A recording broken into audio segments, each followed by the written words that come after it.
Hi, everybody. I'm Adriana Hopkins with ABC 7 News, coming to you from Prince George's County for PGC MLS this week. And there is so much happening this week, from cooking to opera to keeping your kids engaged in STEM. Shirley Chisholm was the first Black woman elected to the U.S. Congress and the first to campaign for the presidency. She coined the empowering phrase of, if they don't give you a seat at the table, bring a folding chair.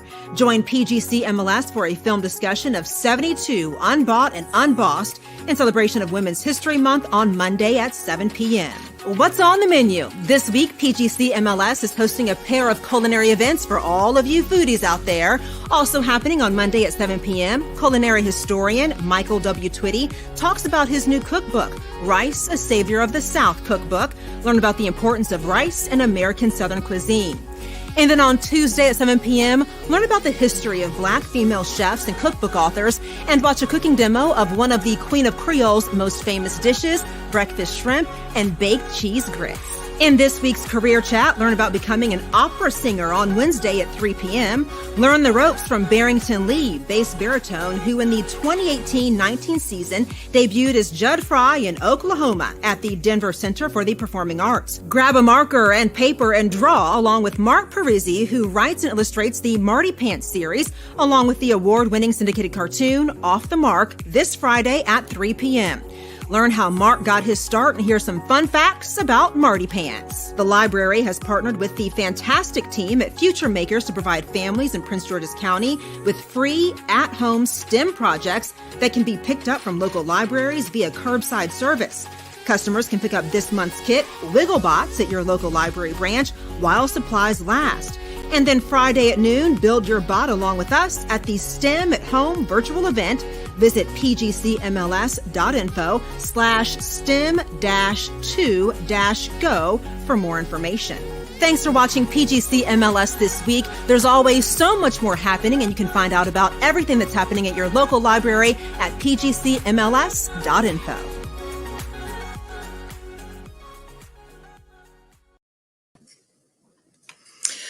Good afternoon, everybody. I am Kyla Hannington, the Outreach Coordinator with the Prince George's County Human Relations Commission, the county's civil and human rights education and enforcement agency.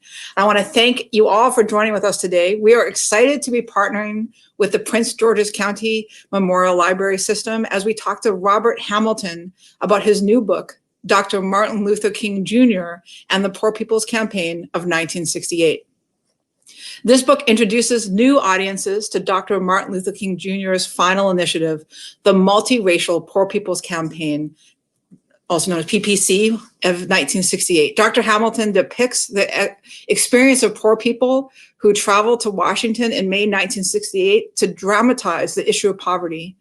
They built a temporary city, Resurrection City. His narrative allows us to hear their voices and understand the strategies, objectives, and organization of the campaign.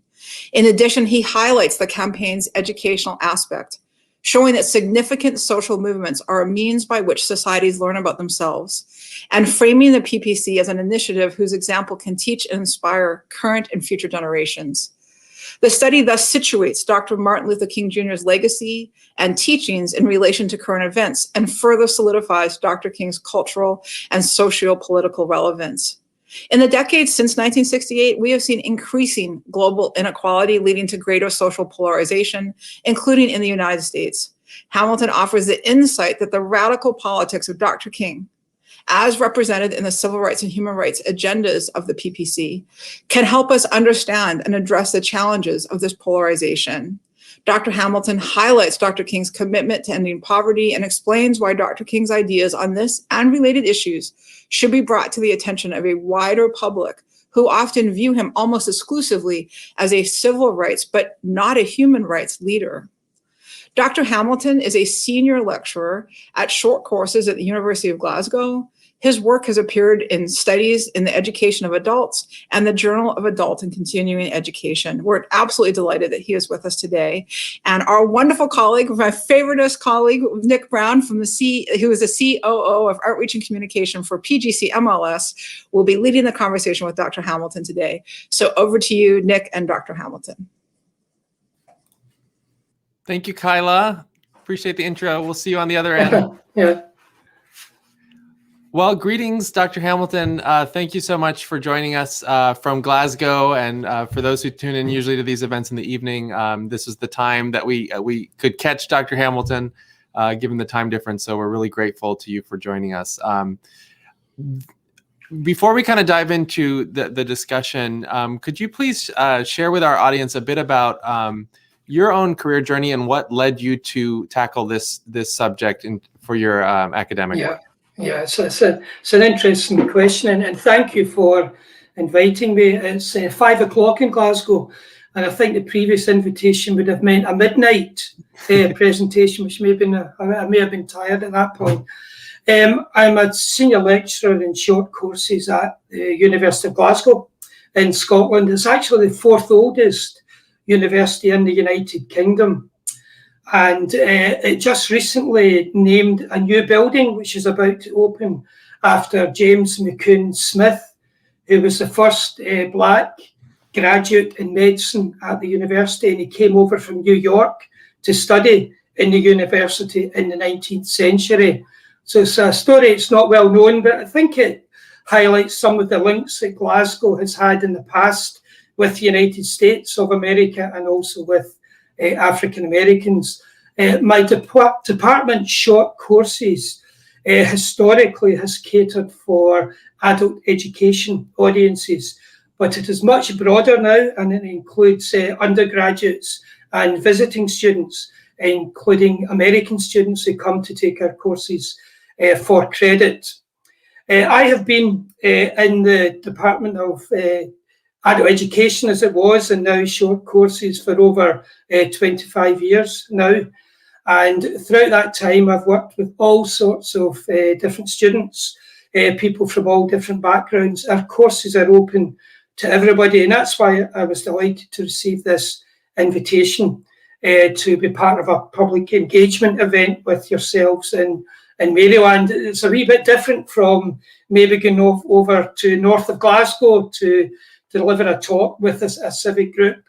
And I also, for many years, have gone out in the evenings and delivered talks to groups who have expressed their interest, not only in civil rights and race issues, but all aspects of American history. And I know that Nick will probably want to pick up a wee bit on that later on in the discussion, my experiences of that working with different groups. And we have students who come to our classes who are aged from 18 to over 90. And many of the daytime classes attract mainly retired people. And I have to say the interest in American history and American politics, including the race issue, is immense. So I studied history and then did a master's in American studies and then a PhD in adult learning, which include some examination of the position in the United States and how adult education developed. And since then, I've written numerous articles in adult learning on Dr. Martin Luther King and the Poor People's Campaign. And that led finally 3 years ago to a contract with the University of Georgia Press and the Morehouse King Collection in Atlanta to write a book on the Poor People's Campaign. So, I mean, I can say a wee bit more about that as we unpick it, Nick, as we go through, but that's just a bit of basic background, but really a career in lifelong learning. It's why I'm so delighted to join everybody today. Wonderful. And, you know, for folks who aren't as familiar with the European universities, the University of Glasgow is one of the powerhouses and one of the great global universities. And in every discipline, I'm originally a musician, musicologist, and it's a powerhouse in that department, just like it is in every other ones. And if anyone ever has the opportunity to visit Glasgow, I highly encourage it. It's a spectacular city, even though it might be gray and snowy in the winter, just like some of our cities in the US. It's raining at the moment. Yeah, a beautiful place and wonderful. So just to dive in, can you give us a sense of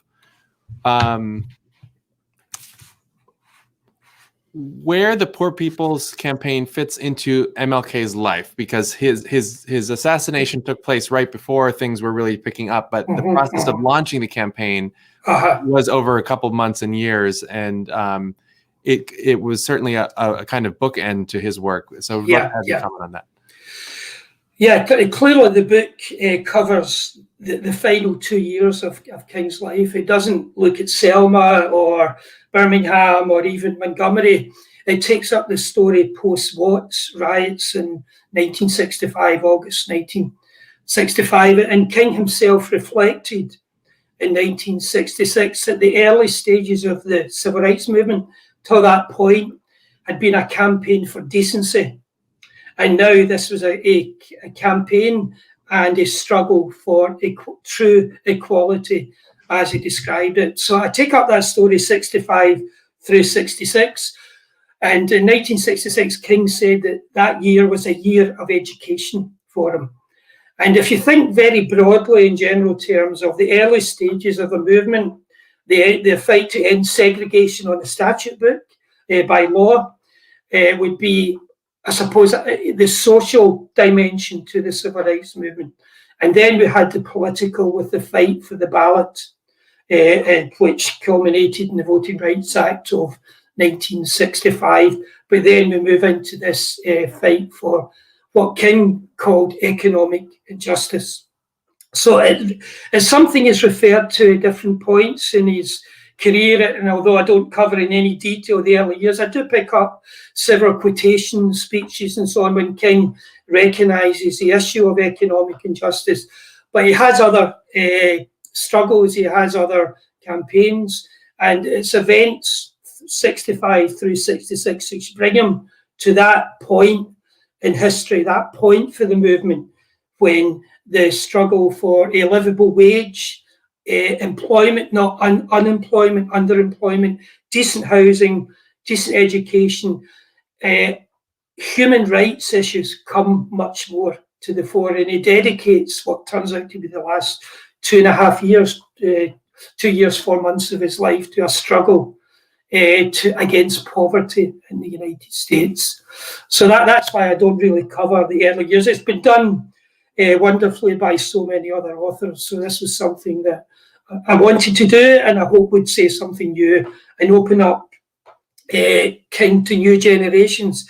I tend to think that King has been framed and almost frozen in history for many people, many members of the public who are not so aware of the different dimensions of his career by the March in Washington in August 1963 and the I Have a Dream speech, which was wonderful and was probably the high point of the civil rights movement for several years till that point.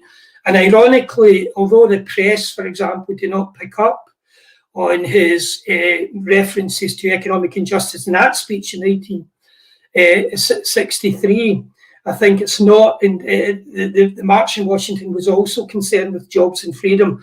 So it is there as part of his career and his determination to change the United States and indeed the world as comes to pass from 65 to 68. But that determination to end economic injustice becomes much more apparent from around late 65 through 66. So that commentary is really fascinating. Lately in discussions about the legacy of the great figures from the civil rights movement here, at least, and I'm thinking of the example of Rosa Parks. The narrative is changing from going, as you've said, the moments frozen in time, the iconic moments and photographs that we think about in relation to these great figures, but are in fact, those moments are inflection points, but they don't tell the whole story. And same thing with Rosa Parks. Everyone thinks of her as the woman who just did the protest on the bus, but that was one moment in a lifetime of social justice work that was happening on multiple levels. Yeah. So one of the things that, before we maybe get more in depth into MLK's work with the campaign, can you set the stage and introduce us to the other figures who played a role in this creation of the Poor People's Campaign, such as Marion Wright Edelman and also Bobby Kennedy and others? Yeah. I start the book in the introductory section with telling the story of how the Poor People's Campaign came about. And Marion Wright Edelman was the first Black woman admitted to the bar in Mississippi. And she was working with children's organizations in the South and Head Start in Mississippi. And she became quite a close friend of Martin Luther King from around 1965. There were efforts to defund her programs because they were seen in Mississippi and elsewhere as too radical and possibly even un-American. And there were two senators, Stennis, can't remember the other one, who in Mississippi, who opposed her and tried to withdraw funding from her projects. She also was the person who was responsible for inviting Bobby Kennedy to come as part of Senate hearings to Mississippi to look at the realities of poverty in the state, in the Delta region of Mississippi. And she was very impressed with Bobby Kennedy's behaviour, attitude towards the poor that he met in Mississippi. He insisted in going into shacks to meet people. He was almost in tears, and he said, "This is worse than the third world." And he said he was determined to make a difference. And Marion Wright Edelman said that Bobby Kennedy was someone who got it. He really understood poverty. So then Marion Wright Edelman went to Bobby Kennedy's house in Hickory Hill in August 1967. And they were discussing poverty and also the great issue of Vietnam, which had come to the fore at that point and was also vexing King greatly. And King eventually at one point fused the slums with the war, the immoral war in Vietnam. And Bobby Kennedy, of course, had his own political ambitions in mind, and I've mentioned that in the book. And he said to Marion Wright Edelman, "We need to get in the face of Lyndon Johnson."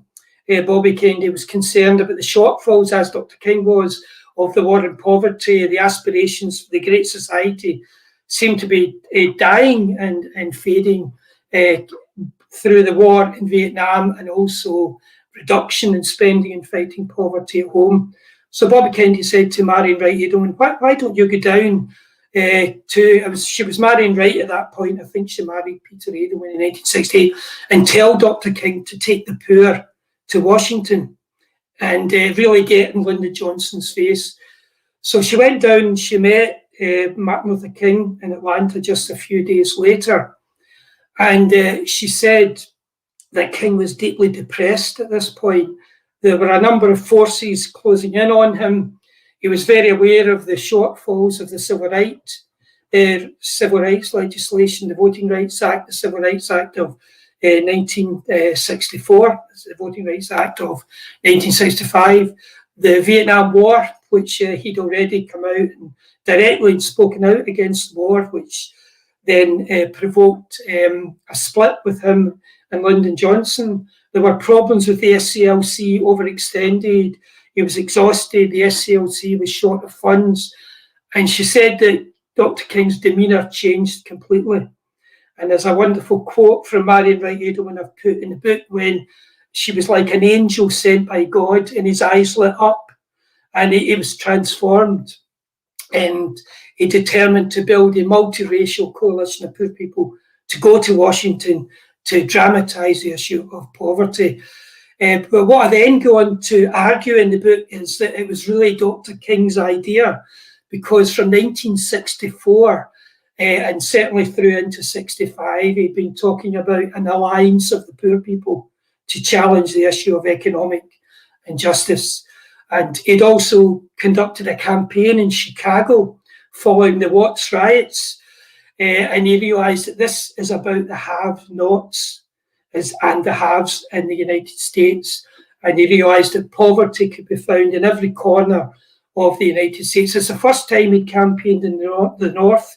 He went to Chicago in 66 and opened his eyes. And he said that he experienced racism in Chicago that was worse than the racism he'd experienced in Mississippi. So a number of, I think, pressure points coming together, and that conversation between Marion Wright Edelman and Bobby Kennedy was certainly pivotal.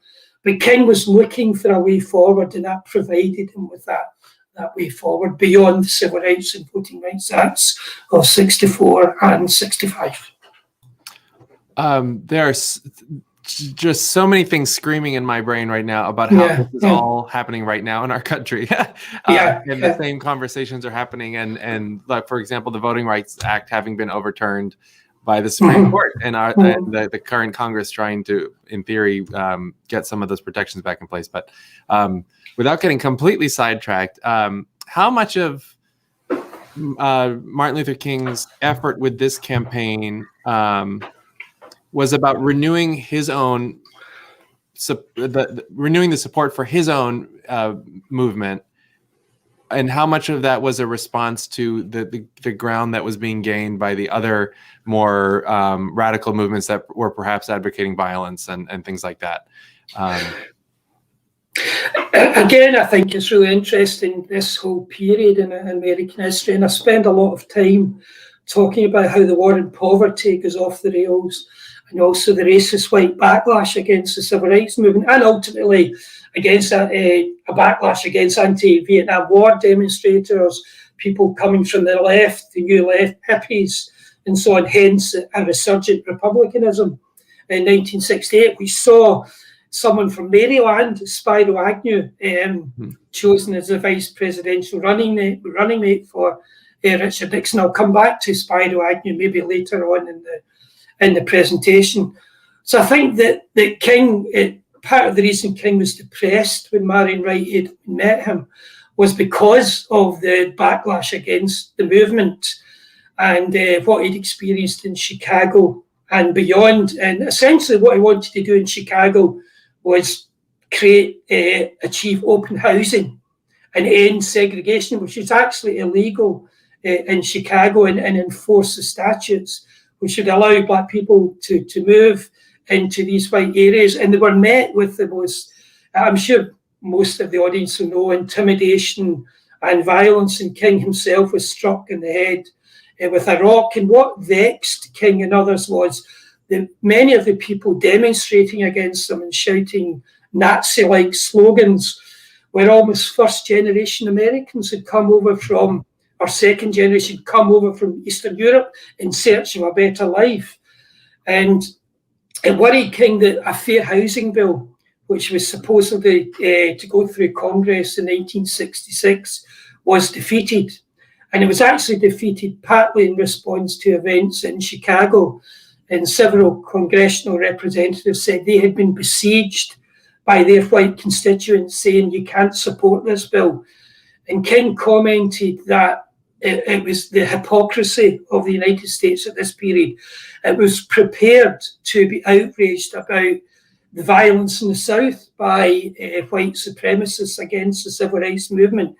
When it came in the North to something in their own back doors, their own doorsteps, they didn't want to know. And there was no support for the movement. So I think, the idea of the Poor People's Campaign, King was becoming more radicalized and became quite, I think, a revolutionary figure. And he was determined to take forward this agenda.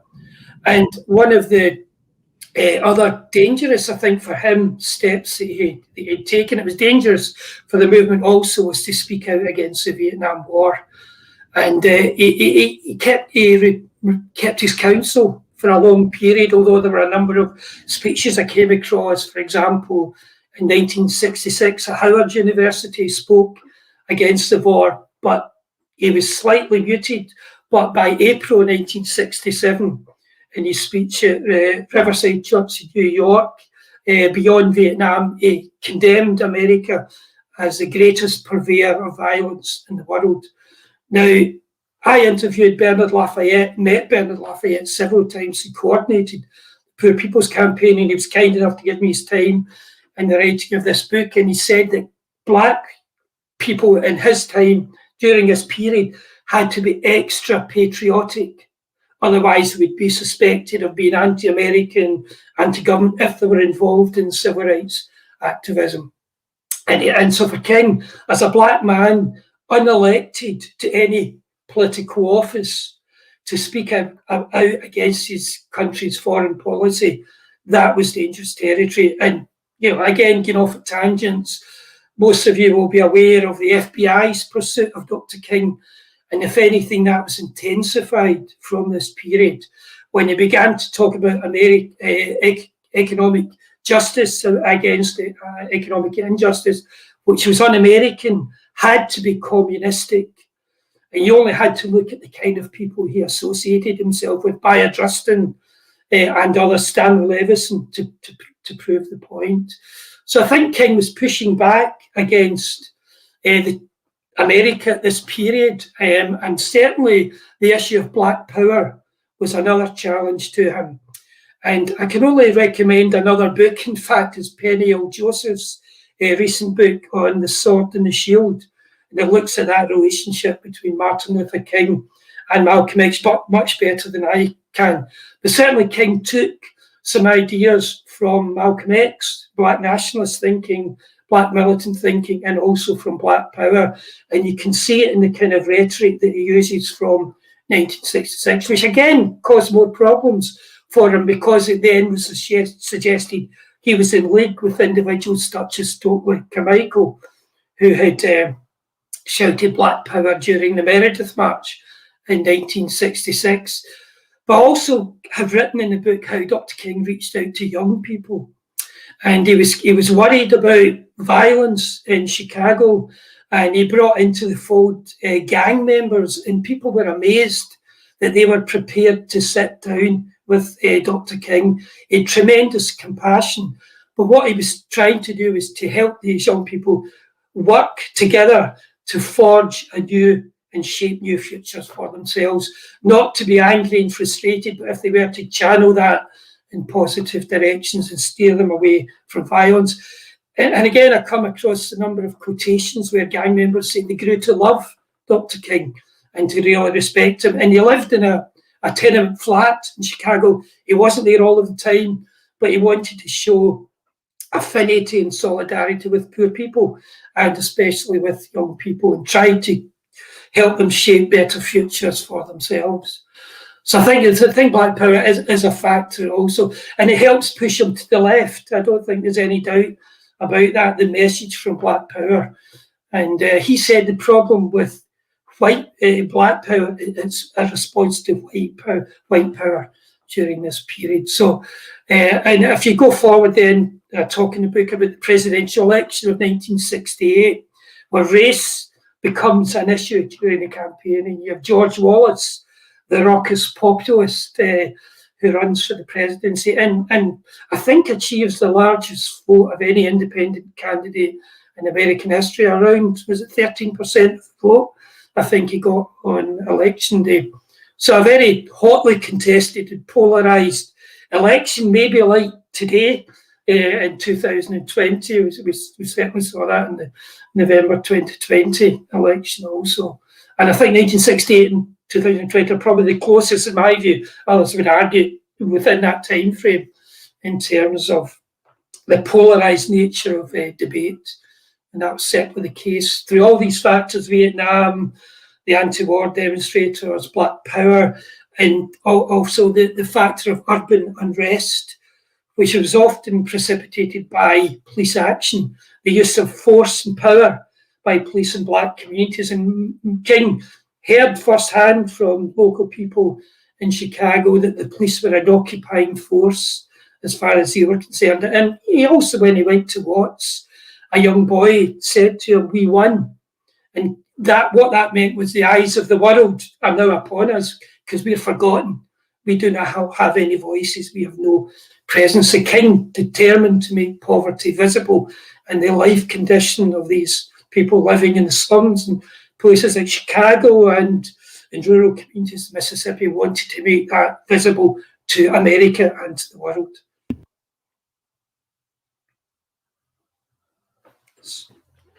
Sorry, I can't hear you. Can't hear you. Still no. How about now? Yeah. Okay, great. Sorry, my fault. Can you speak a bit about Dr. King's vision and the kind of value statement for this campaign with regards to how addressing poverty was the foundational piece before you could really get to addressing the systemic social injustices? Well, I think he saw poverty as a problem. What Dr. King wanted was Black citizenship, and indeed citizenship for all which is why the campaign ultimately became multiracial, which would include a livable wage, it would include a decent education, and it would include decent housing. So, I mean, how do you want me to explore that, just in terms of his vision? I think in terms of how he viewed tackling this issue as the first step in the sustained change for the bigger issues.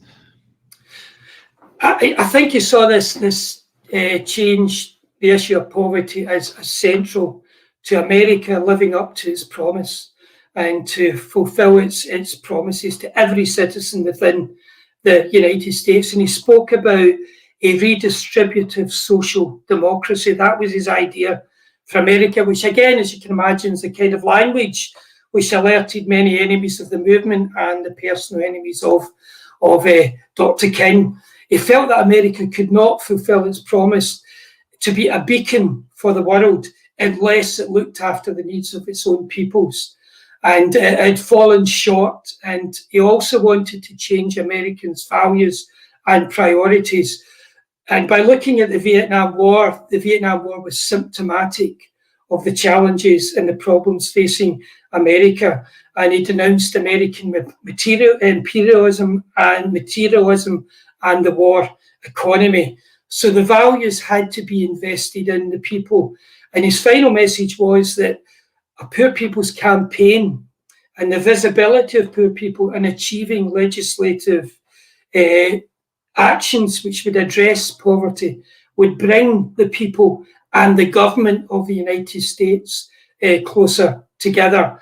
So I think what he thought was that the challenges of segregation to some extent had been addressed, the challenges of the vote, the ballot had been achieved, but now what remained was for everyone to lead a full and fulfilled life in the United States through having equal access, equal opportunity to housing, to education, to employment, not underemployment, and so on. So I think these were the key issues for him. One question that comes to mind, which is probably a bit of a tangent, is what was his vision for the sustainability of these efforts? Because as we've seen, for example, the Voting Rights Act, and then, with whatever successes the Poor People's Campaign was intended to have in the moment, did he have the vision for what was going to need to happen in 10 to 25 or 50 years to keep that momentum going? I think that one of the quotations I came across from, I think it was Rutherford, who was close to Dr. King. He said that Dr. King realised that this was only the beginning. By building this temporary town community in Washington, it was the beginning of something that would continue for many, many years. And in other words, the effort had to be sustained. What I basically argue in the book is that this is about organising, it's about mobilising, it's about bringing people together, not to be passive, but to be proactive and to constantly fight for change. I think he would have been under no illusions, even if the campaign had been more successful in terms of legislative gains, that the struggle would need to continue far off into the future. Of course, his death leaves us with a what if. He wasn't even in Resurrection City in the Poor People's Campaign, and I say that was like a paradox. His spirit was there, but he was so badly missed. His presence, people felt him, but he was so pivotal to the campaign. But his ultimate message was organise, mobilise, and fight for change. And I've been very aware of, for example, the events recently around the Capitol building, and just reflecting on that. And it seemed to me, and I think probably to many others, that was an attempt to stop activism, to put the lid on it, to prevent change, essentially. So I think King would have saw the sustainability lay with the people who were prepared to raise their voices, who were prepared to do something, come together and organise it. And that was the basic message he gave young people in Chicago. There's no point going out and complaining and being angry and frustrated and maybe even leading to violence. You need to do something about it, and it's in your own hands to come together with like-minded others agitate for change. I think that would be the clear message for the Poor People's Campaign. And there have been a number of attempts since just to prove the point. We had Resurrection City 2 in 1972. Most recently in 2018, we had the campaign to make sure that people had decent access to all of the things that King wanted way back in 1968. I also came across some film that maybe illustrates the point of Jesse Jackson speaking to Occupy demonstrators, and he was telling them about Dr. King's campaign. This was in 2012, I think, and very few of the audience had heard of it. And he inspired them by his presence. Jesse Jackson, he had been the mayor of Resurrection City in 1968, but also by that great legacy. And I think the Occupy movement and Black Lives Matter, and I may be overstating it, are the latest wave of Dr. King's movement. So the struggle goes on, would be my message.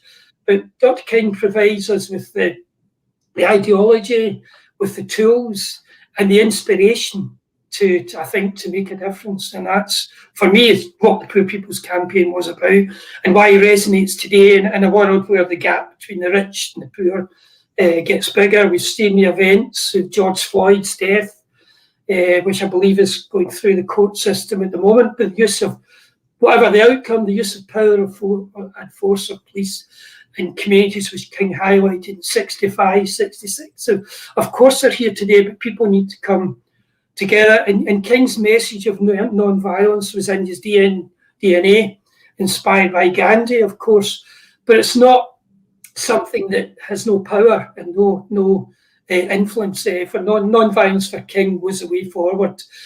And if you look at the unrest last year, and there was some unrest in Atlanta, I believe, and the mayor used Dr. King's legacy, his name, his example, to encourage people not to engage in violence, but to come together. So I think these are the important points coming out. It must go on, the struggle must go on, and he clearly realised this would be a long-term struggle.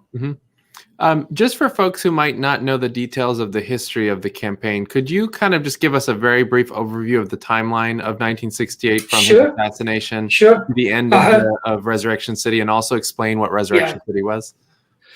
Yeah, sure. Well, August 67, Marion Wright-Edelman meets Dr. King, and he begins planning for the campaign. Some within the SCLC are against it, because they say there's work still to be done in the area of voter registration. We should be campaigning against the Vietnam War. We shouldn't be distracted. But King won people over. And in December 67, he had a press conference and he launched the campaign officially in December 67. From January 68 through to May 68, campaign planning takes place. King is central to this planning. And in fact, he tours the country trying to garner support for the Poor People's Campaign, which he plans will go to Washington in May through June 1968. The campaign is organised in 9 different regions of the United States, and there are eventually 9 what are called freedom roads all the way to Washington. These are different caravans, which may be by car, they may be by bus, they may be by train. And one of the most iconic was the mule train, which went from Marks, Mississippi, which was the poorest town and the poorest state in America, according to the 1960 national census. So 9 focal points for the campaign. And remember, this was long before social media, mobile phones and so on. So people had to do the hard work and organise on the ground. Problem for King, the SCLC is not a national organisation. It's known nationally, but it doesn't have roots across the nation. So the challenge is to work with people who are like-minded, and he works with hundreds of civic groups across the United States who are working in poverty and race-related issues. So they mobilise, they organise fundraising and so on.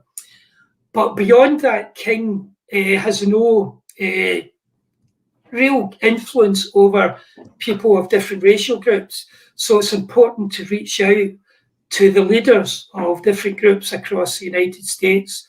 And so he meets Reyes Tijerina, who's Mexican-American, very well-known Mexican-American civic activist. He reaches out to Corky Gonzalez, who's Chicano representative.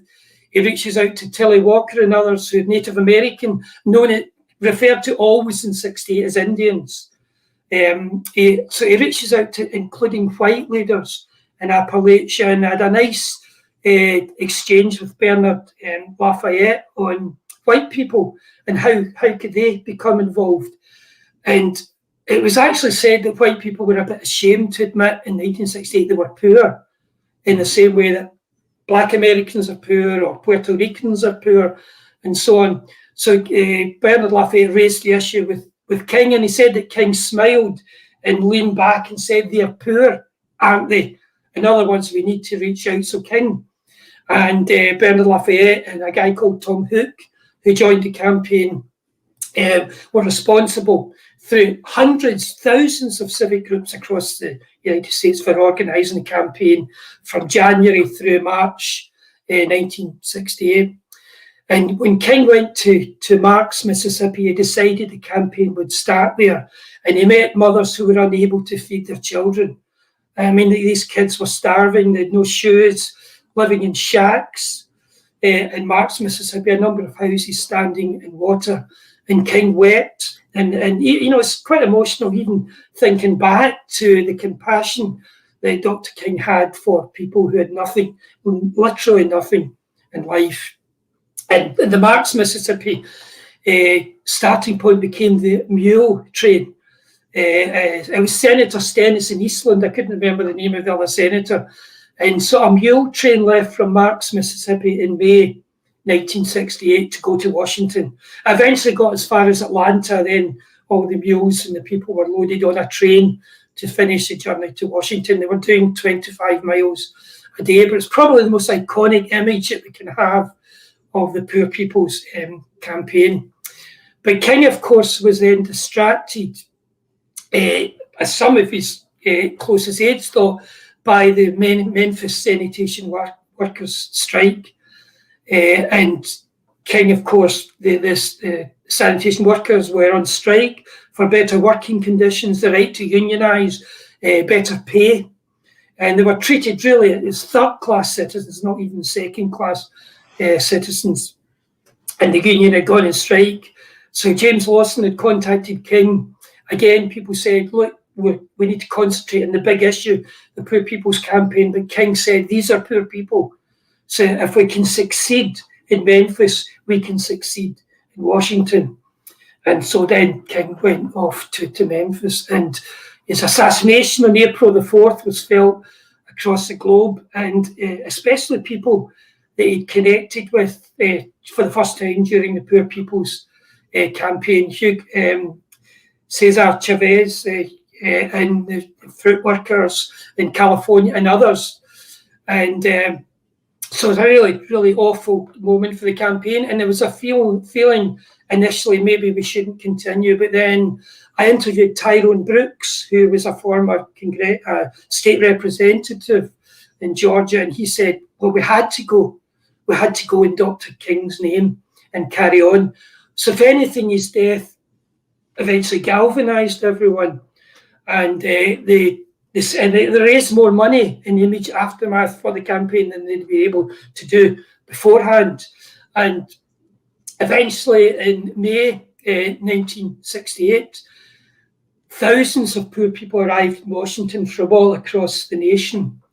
And Resurrection City was opened up on May 13th, although it hadn't been built at that point.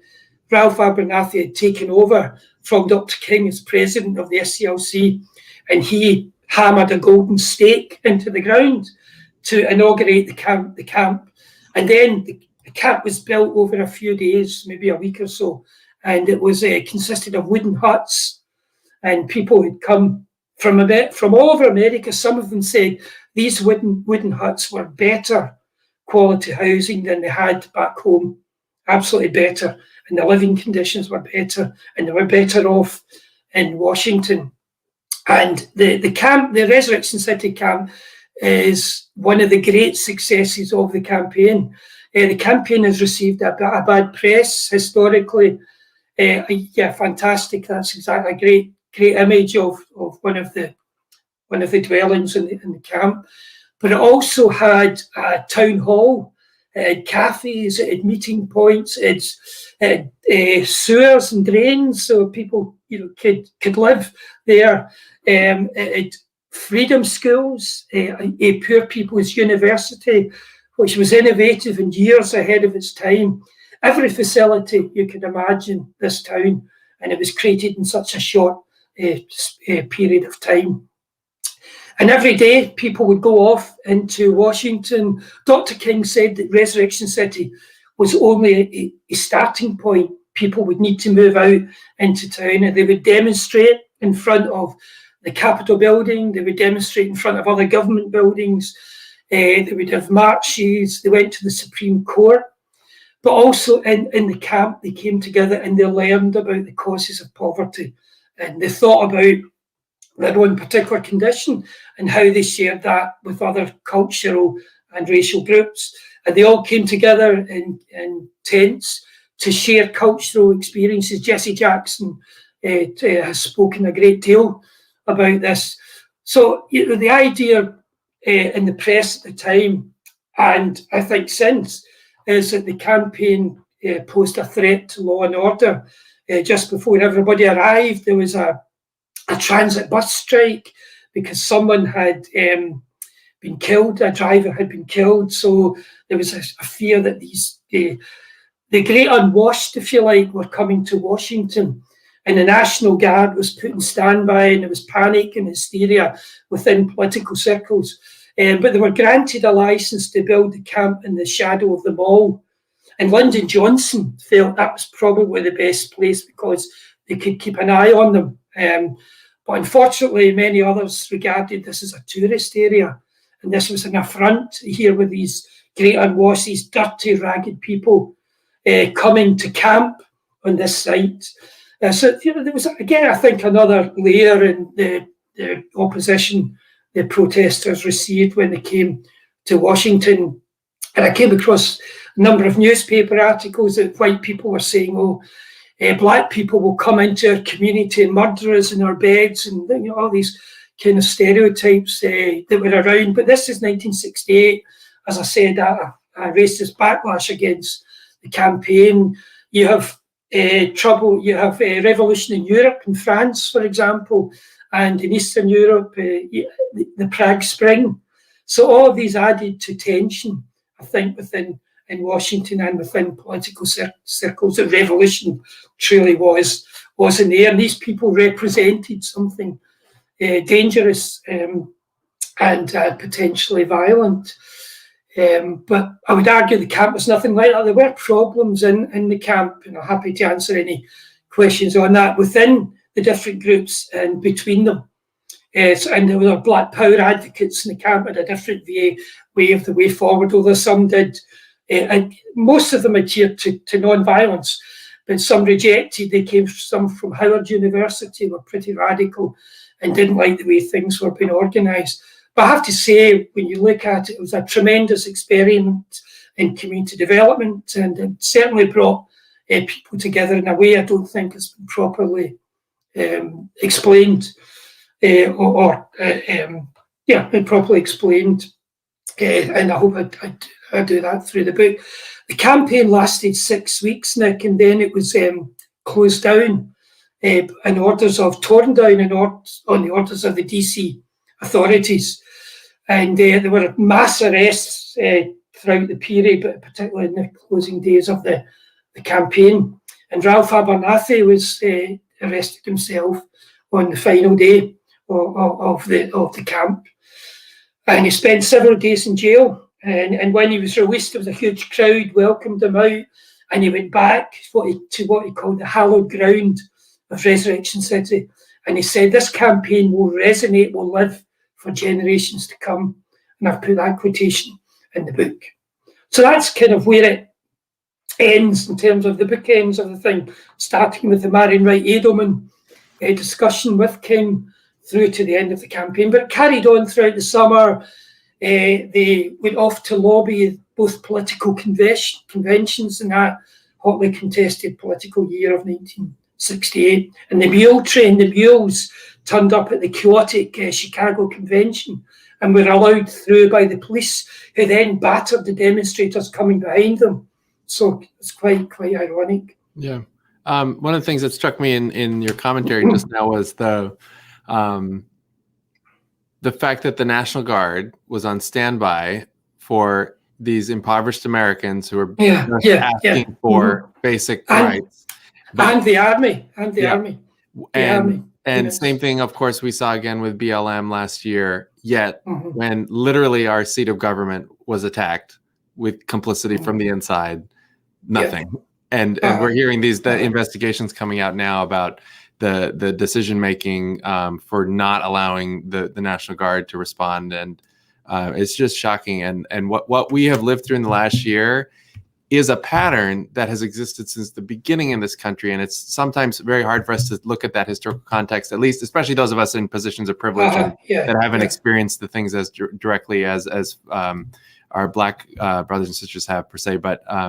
It's really quite shocking in that even within my parents' generation with this movement in the 60s, the same things were happening, even though the players might have been different, even though it might have been George Wallace, and now we've got other people with names who I can't say because I work for the government in this program. But these are all patterns that go back to the very beginning of our country. And one of the things that I'd love to invite you to comment on is, where does this failure to support those who have the greatest need in our society come from? Because it's not an issue that's unique to the United States. It's an issue that many have tried to tackle over time, and there might be small incremental bits of progress, but in many ways, we might be in a worse position now in terms of the poverty, the divide between classes right now in the United States. And we see this daily. If you go into Washington, D.C., and you get off at the McPherson Square Metro, that is one of the entrances to the White House from the Metro, there is a hub of homeless people who live right there. And it is in the face of the greatest seat of power in the country and arguably the world, with the White House literally across the street. But this poverty is existing everywhere, and it is getting more extreme. And we think about San Francisco as well as another place where there's a huge homeless population. And the Bay Area is one of the wealthiest areas in the country, without question. So where does this come from? Is this just a result of classism and thinking about Isabel Wilkerson and the caste system of this is something that those in power and that have means want to perpetuate, at least subliminally, because it benefits them? Or is this just human nature to leave people behind?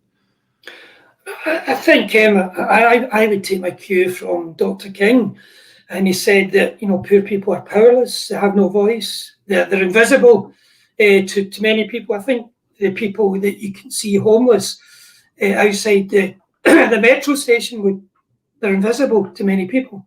People just walk past, they have no voice, they have no influence. And so I think that was something that King wanted to change.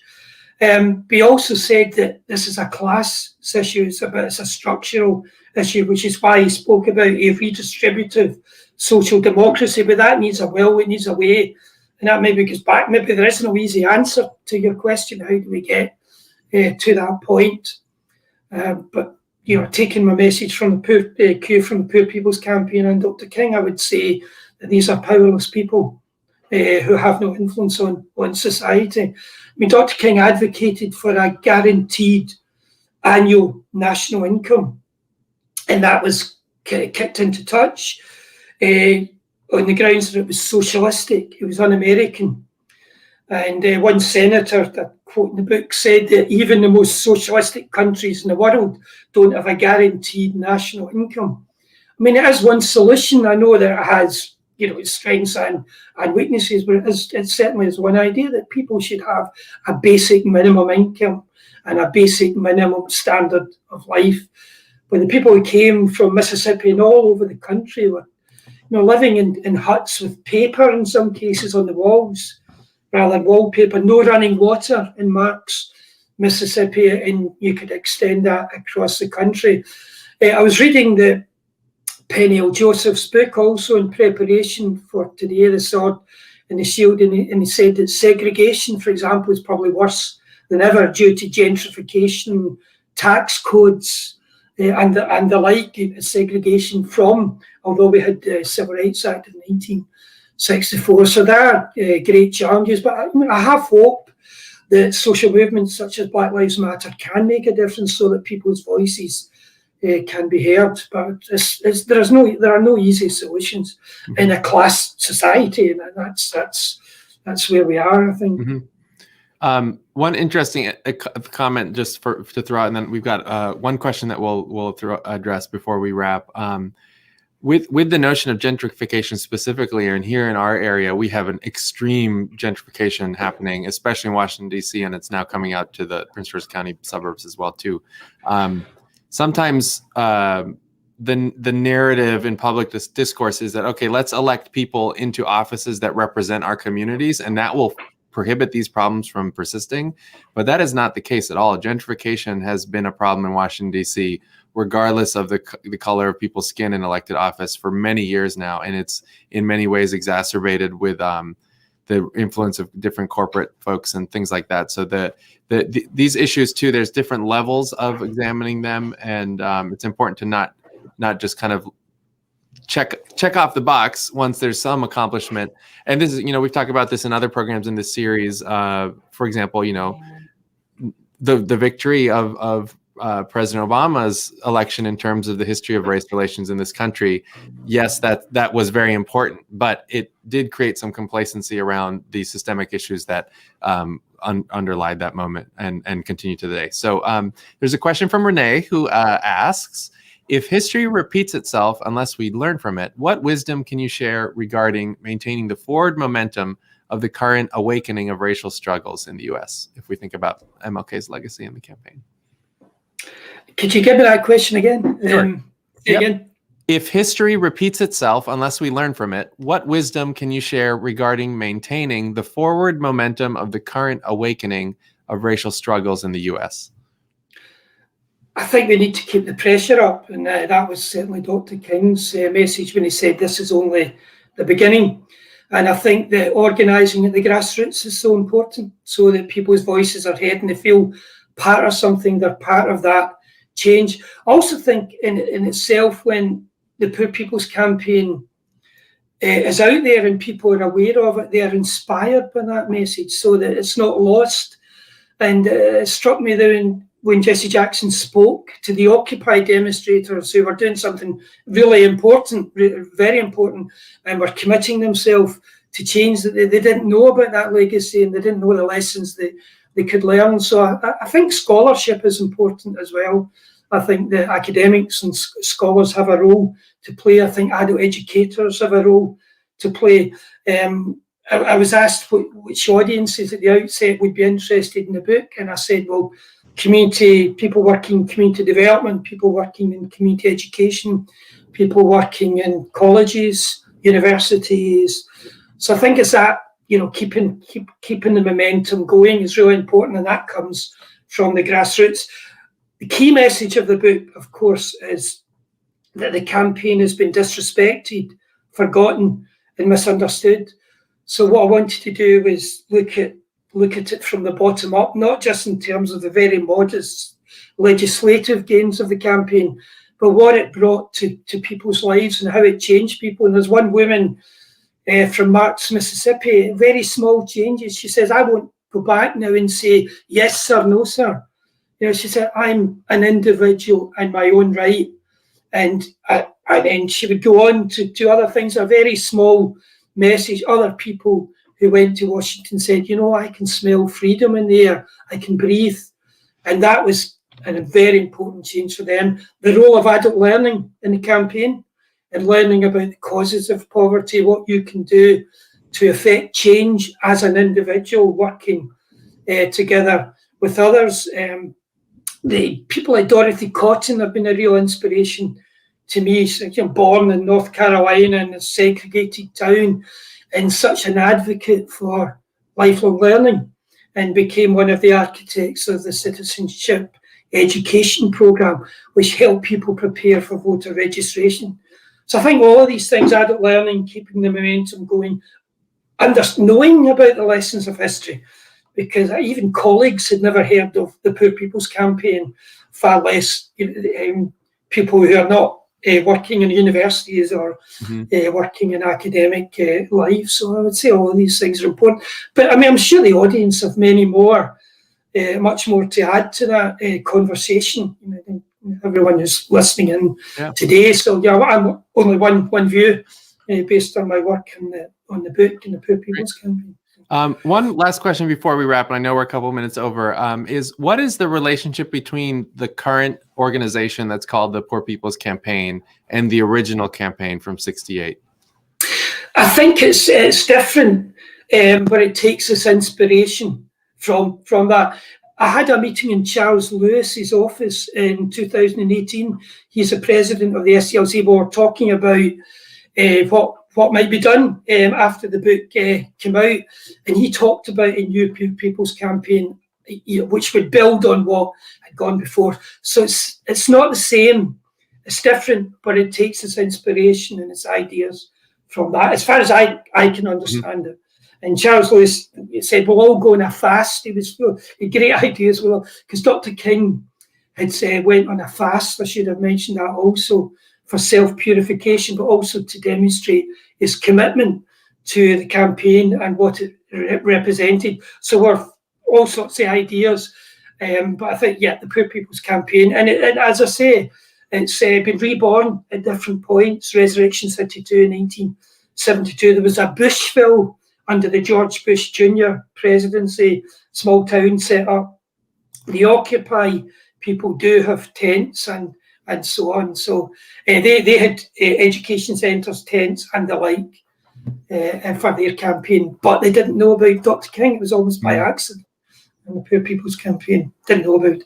Amazing. And one of the so I was a White House intern when the Occupy Wall Street movement was happening right up front of all right, fantastic.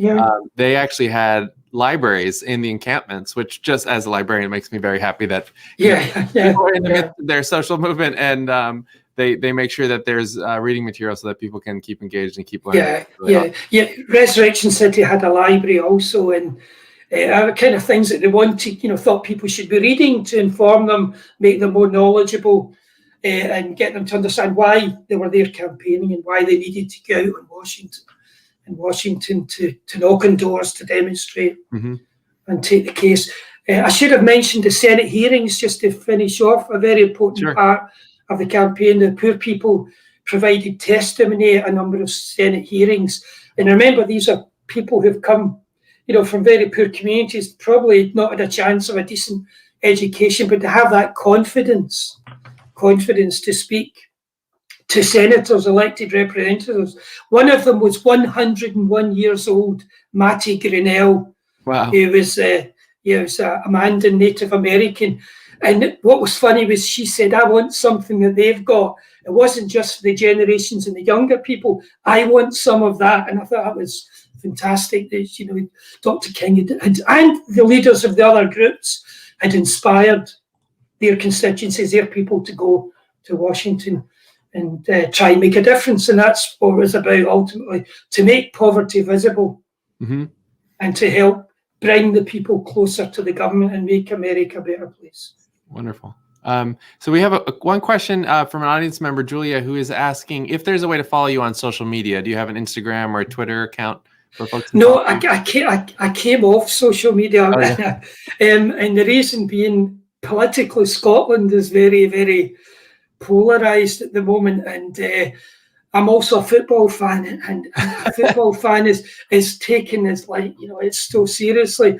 So but you can contact me at the university on my university email, and I'll be delighted to engage with anyone. Great. And I absolutely love it. And if anyone is working with a civic group, and when I come over to America, I'd be delighted to come along and meet everybody and to stay in touch with me. So all of that. So they're a good reason for social media. Yeah. And correct me if I'm wrong, but the university offers the short courses online as well as in person normally, right? Yeah, because of COVID, it's really thrust it upon short courses that it's online. Courses are online, but until last September, everything had been last March, everything had been in the classroom. I mean, my final classroom-based course was on the civil rights movement, and the final lecture was on the Poor People's Campaign, face-to-face teaching. We all love the face-to-face teaching, of course. You know, it's much better, especially with lifelong learners, because people bring so much experience to the class. And some people will say, oh, I remember seeing that on television or whatever. I had one student who said that she attended a speech, a rally by Dr. King, and she remembered the snipers all keeping, protecting him in different parts of the audience. And so, you get that kind of thing from people who were there and lived in America and so on, or certainly were aware of it through television and the press during the period. So wonderful.